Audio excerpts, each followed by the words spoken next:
Salut à tous, j'espère que vous allez bien. Comme vous pouvez le voir, aujourd'hui, on est au studio théâtre d'Austin avec deux comédiens dans le duo mythique, Amina Zwiten, Sadio Niakate. Comment vous allez aujourd'hui? Très bien. Ça va, nickel. Donc, comme vous le savez, pour moi, c'est un honneur de vous recevoir ici aujourd'hui. Et je vous ai invité tout simplement parce que je sais que vous avez des parcours atypiques, des parcours qui sont fort intéressants parce que je le connais vraiment dans plusieurs angles. Et du coup, j'ai décidé justement d'en parler sur ma page, sur Sanigo, parce que je trouve que vos parcours, justement, sont exemplaires et pourront aider d'autres personnes à justement avancer dans leur projet et dans leur carrière de comédien. Donc, on va commencer par qui?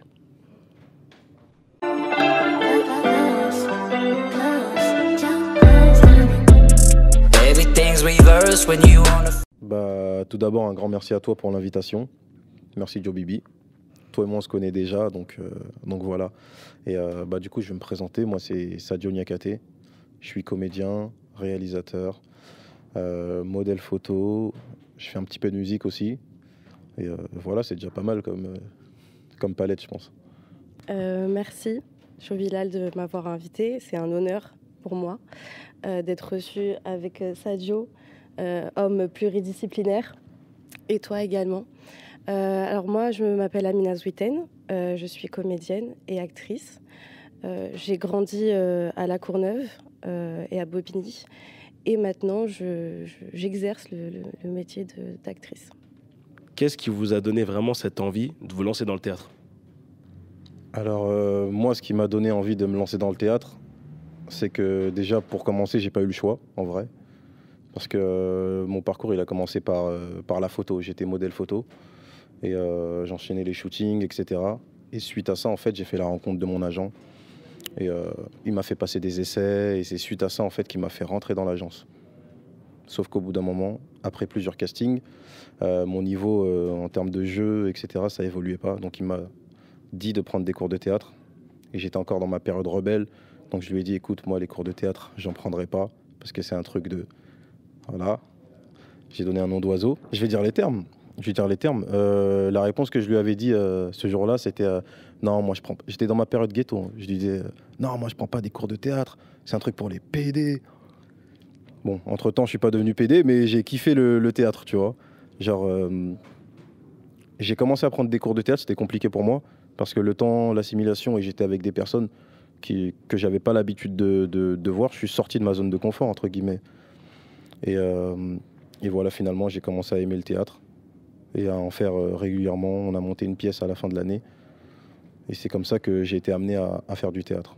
Si je me trompe pas, à un moment donné, tu n'avais pas le choix justement entre faire une carrière de mannequin et comédien et aussi une carrière de football.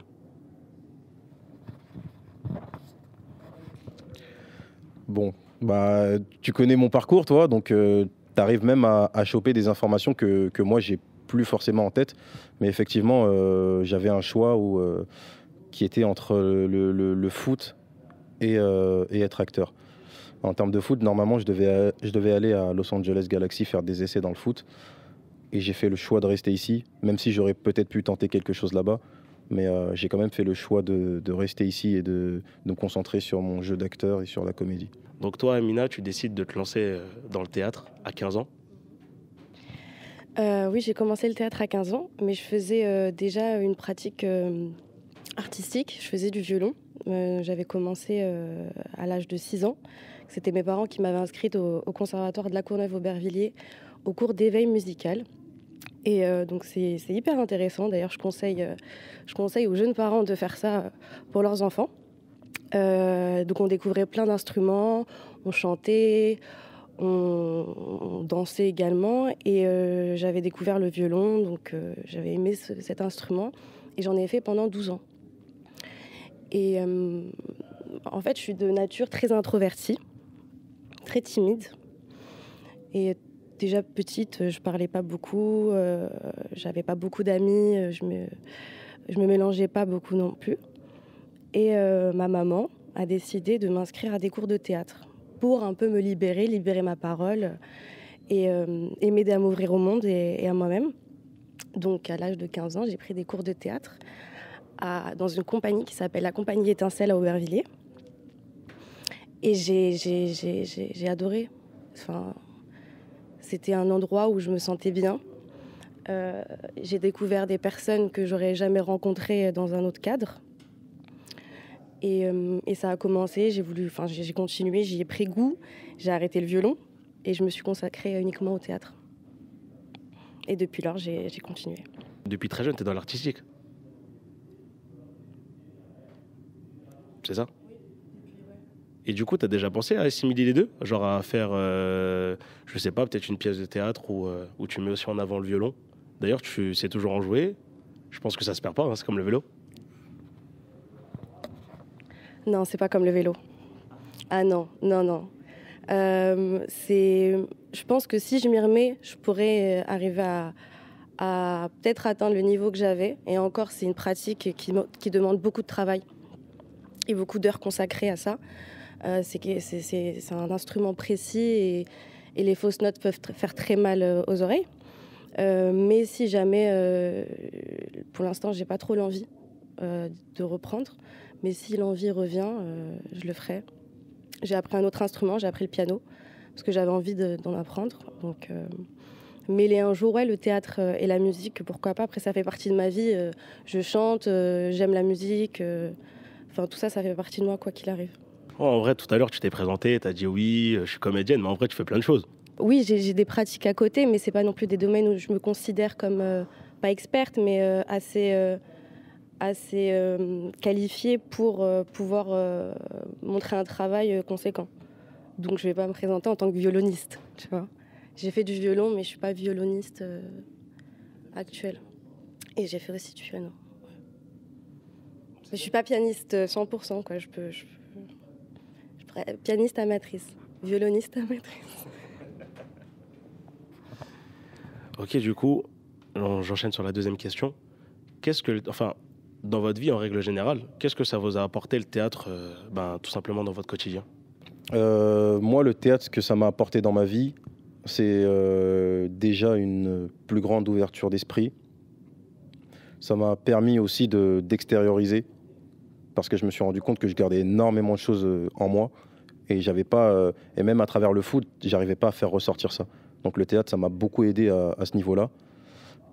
Et en fait, ça a été pour moi comme une thérapie, en fait. À chaque fois que je montais sur scène ou que je prenais des cours de théâtre, c'était une thérapie. Je me lâchais, j'arrivais à extérioriser et ça me faisait du bien. Et comme je l'ai dit tout à l'heure, ça m'a permis aussi de m'ouvrir l'esprit, ça m'a permis d'améliorer ma diction, ma confiance en moi, toutes ces choses-là, quoi, en fait. Comme l'a très bien souligné Sadio, ça t'a apporté énormément de choses, personnellement et même professionnellement, la diction, l'éloquence, savoir s'exprimer devant des gens, gérer son stress, c'est très très important. Et c'est aussi l'amour des mots, c'est l'amour des sentiments, enfin de l'humain exprimé, ce qui peut avoir de plus beau et dans tous ces aspects. Et moi, ça m'a aussi servi de thérapie dans le sens où mieux comprendre l'environnement aussi qui m'entoure, les personnes aussi qui sont autour de moi aussi. Ouais, c'est vrai que le théâtre, en fait, ça te permet de justement avoir connaissance de tout ce qui se passe, comme tu l'as dit, autour de toi, des personnes qui sont autour de toi, et il t'apprend aussi à connaître des gens, parce que le théâtre, ça a aidé pas mal de personnes justement dans leur quotidien, comme vous. Moi, je sais que j'en ai fait aussi un petit peu du théâtre. Ça m'a vraiment aidé à être à l'aise, on va dire, en m'exprimant devant plusieurs personnes en public, tu vois, parce que c'est quelque chose qui est très très dur. Les gens, ils pensent que c'est facile d'arriver et de s'exprimer devant des gens comme ça, mais en fait, ça demande un travail énorme. Et même là, on est face à une caméra, et même des fois, ça, c'est compliqué. Pourtant, c'est pas quelqu'un, hein. Donc, ça prouve bien que le théâtre, ça a son utilité. Il y a un moment donné, j'ai échangé avec un comédien qui s'appelle Xavier Marqueschi, et on a eu un échange où on se disait, pour vous, parce que c'est la même question que je lui ai posée, est-ce que le théâtre devrait être une matière qu'on devrait mettre directement très très jeune à l'école pour les plus jeunes, parce que souvent on les emmène en fait on les pousse à passer des oraux pour le bac ou pour autre chose, mais ils n'ont pas de cours en fait où on leur apprend à justement avoir de la prise de parole devant des gens. Donc est-ce que pour vous en fait le théâtre devrait avoir une place plus grande dans le système scolaire pour les plus jeunes? Alors moi, je pense que le théâtre devrait être une matière à part entière, que ça devrait être dans tous les collèges, lycées, puis même la primaire en fait. commencer en primaire et que ce soit une matière comme les mathématiques, comme le français ou d'autres matières.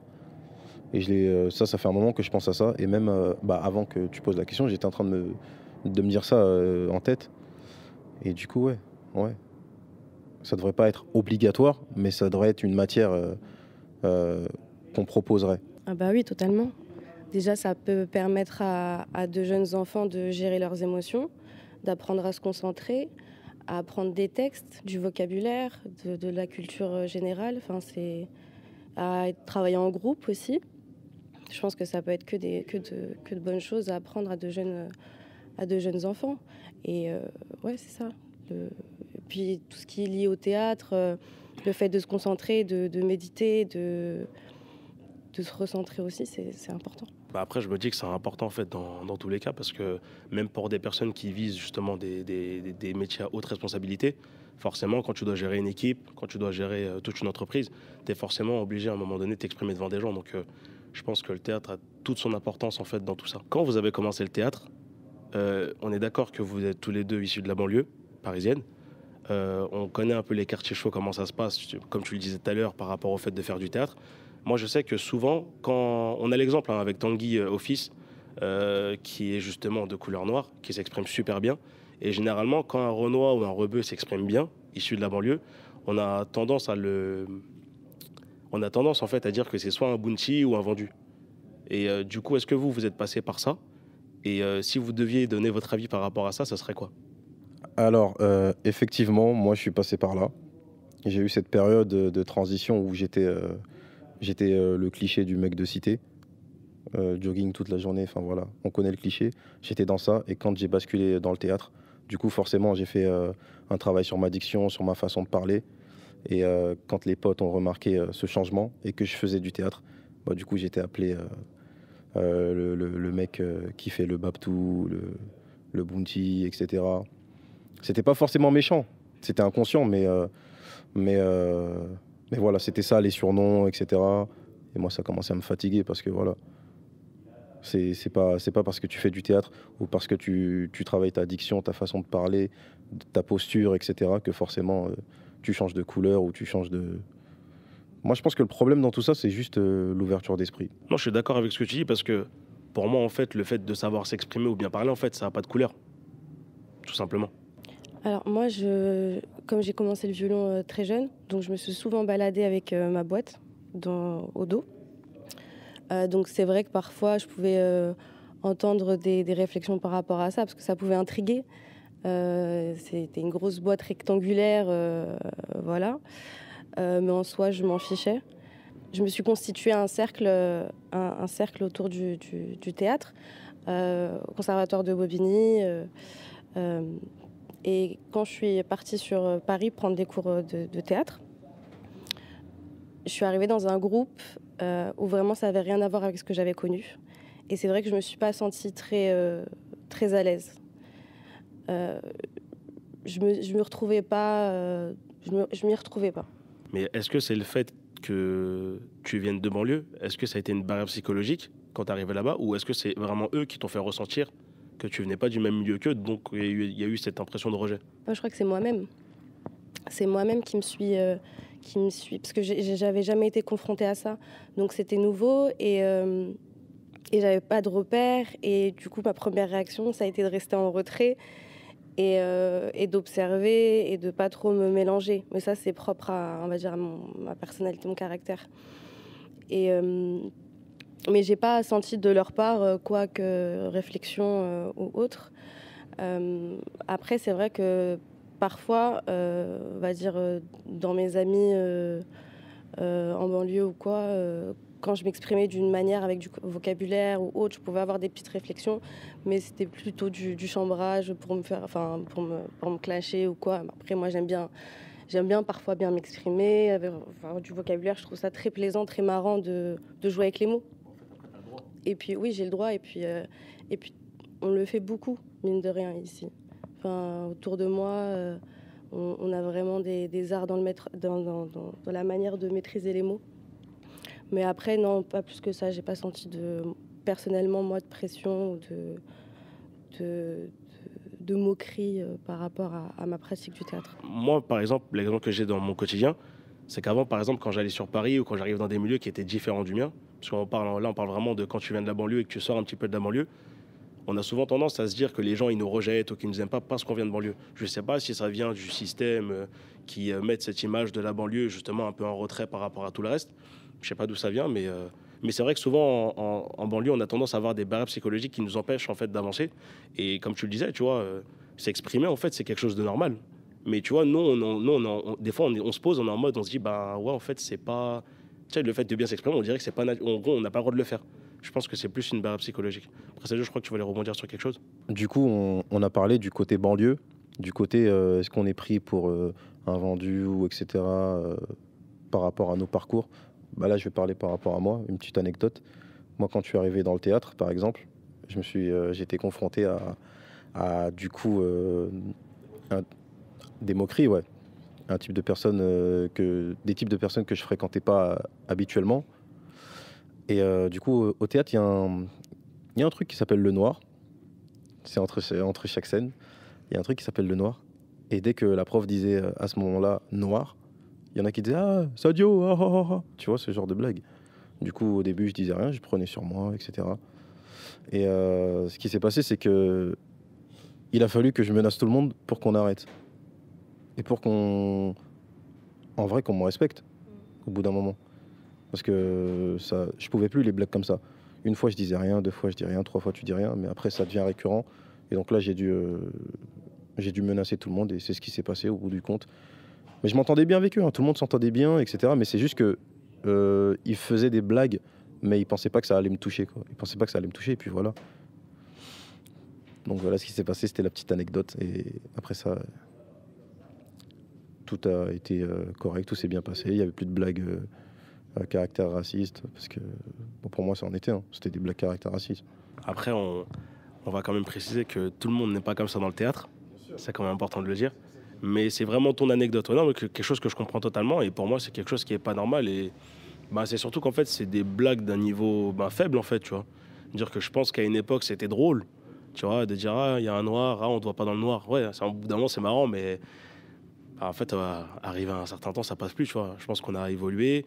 Aujourd'hui, on est dans une autre atmosphère. Un autre atmosphère, je sais plus comment ça se dit. Mais en tout cas, voilà. Du coup, vous deux, j'ai encore des questions. Votre actualité, vous faites quoi? Vous avez fait quoi dans vos vies? En tant qu'acteur, comédien? Est-ce que vous avez fait des films? Parce que je sais que Sadio, il a fait pas mal de films.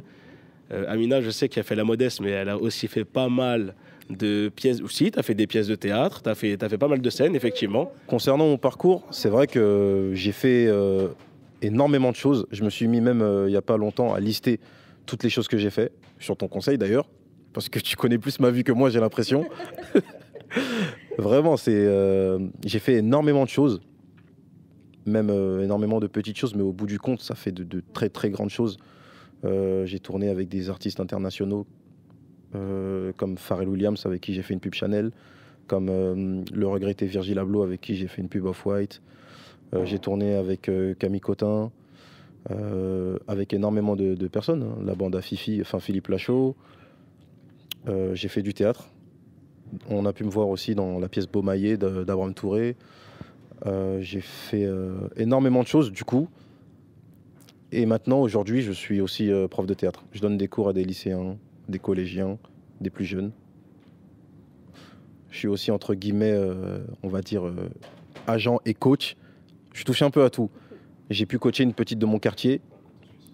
Voilà, exactement, on va dire couteau suisse. Non, je suis un couteau suisse, oui, c'est vrai. J'ai coaché une petite de mon quartier qui a eu un rôle dans la série Christmas Flow, la série avec Taïk sur Netflix. Voilà, j'ai fait pas mal de choses. J'étais sur une pièce de théâtre qui parlait de jeunes mineurs en foyer d'urgence, qui s'appelle « Ils n'avaient pas prévu qu'on allait gagner », qui a été écrite par Christine Chitty, mise en scène par Jean-Louis Martinelli. Donc récemment, elle a joué au Théâtre du Rond-Point à Paris. Donc c'était une très belle expérience. J'ai fait aussi des courts-métrages avec Sadio, également acteur, réalisateur, scénariste, producteur. J'ai pu jouer aussi dans des longs-métrages. Celui de Yacine Knia, de Bas Étage. celui de Leila Bouzid, Une histoire d'amour et de désir.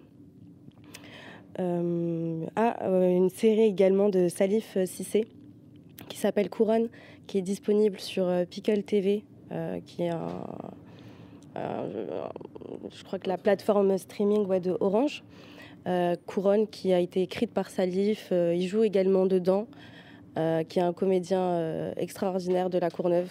Bah en fait, quand on vous écoute, on voit que vous avez fait pas mal de choses quand même, c'est bien. C'est très très bien. Mais je pense qu'on a un petit peu un syndrome de on n'aime pas se mettre en avant. Mais il faut mettre en avant ce que vous faites parce que c'est bien. Ça peut motiver d'autres personnes et les gens ils peuvent aussi y croire parce que c'est important de croire en ses rêves et tous ses objectifs et ses projets. Et là, je trouve que vous avez fait pas mal de choses. Et en fait, moi, ce que je retiens de tout ça, c'est que le théâtre, ça vous a vraiment permis en fait de voyager, de rencontrer des belles personnes.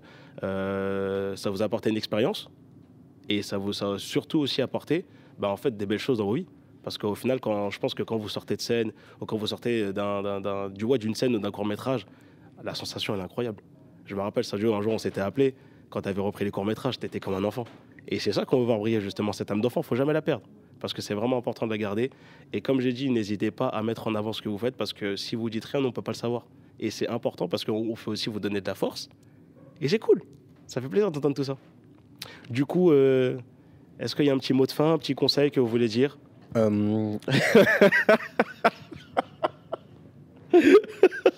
on m'a rappelé un slogan que je disais beaucoup avant. Et c'était... Quoi ? Non, les humiroirs, c'est un autre délire, ça. Non, just do it. You have to dare.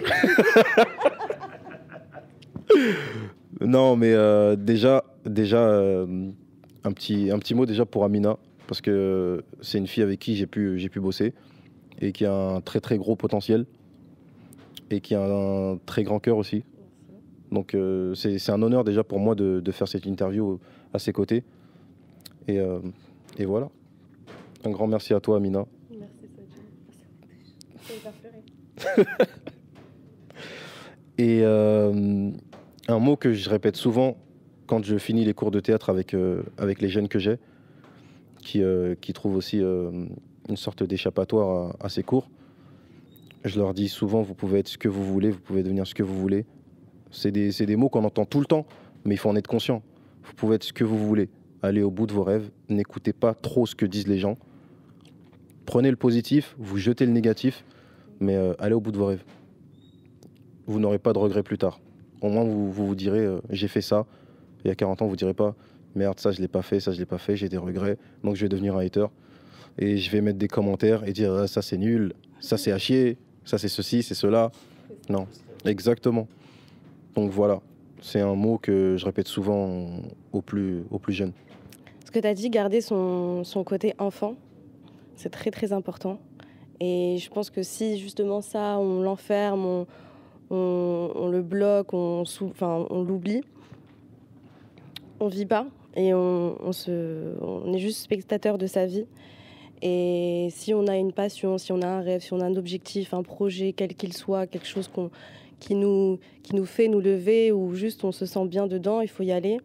La vie, c'est pas facile, mais c'est pas pour autant qu'il faut pas se donner les moyens et essayer au maximum de le faire. Parce que si on le fait pas, les jours vont passer et on va être spectateur de tout ça.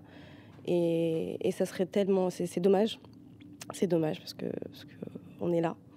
Et c'est une chance, c'est un cadeau et il faut le saisir. Comme a dit Sadio, il faut croire en ses rêves. Comme elle a dit Amina, il faut garder son âme d'enfant. Et c'est important parce que si vous avez des objectifs, dites-vous, dans tous les cas, les gens y parleront. Et moi, je pense qu'il faut à un moment donné assumer sa part d'ombre, mais aussi assumer sa lumière. Et vraiment, en fait, se dire que voilà, si vous avez un potentiel, comme vous pouvez le voir, Amina, Sadio, c'est le théâtre. D'autres personnes, ça peut être des gens qui ont du potentiel en tant que pâtissier, en tant que ce que vous voulez. Vous avez un objectif, allez au bout, croyez-y. Et puis voilà, de toute façon, c'est en bousculant les portes qu'on voit la lumière. Désolé, c'est totalement improvisé, je ne savais pas quoi dire. Non, plus sérieusement, merci en tout cas à Amina et à Sadio d'être venus dans l'émission Sanigo. C'est un grand honneur pour moi et un plaisir. Vous avez eu des témoignages très touchants. Du coup, moi, je suis content. Et du coup, on se dit à très vite pour de prochaines interviews. Et n'hésitez pas à vous abonner à leur page tout sera indiqué en bas de la vidéo. Leur page Insta, leur actualité. Voilà, donc ils sont sur scène, dans des courts-métrages. Vous pouvez même participer à certains courts-métrages. Bien sûr, il y aura un casting, c'est Sadio qui gère, Amina aussi elle gère. On vous dit à très vite et on vous fait plein de bisous. Que du love, de l'amour. Bisous, le zouk. Non, je rigole. Non, que du love.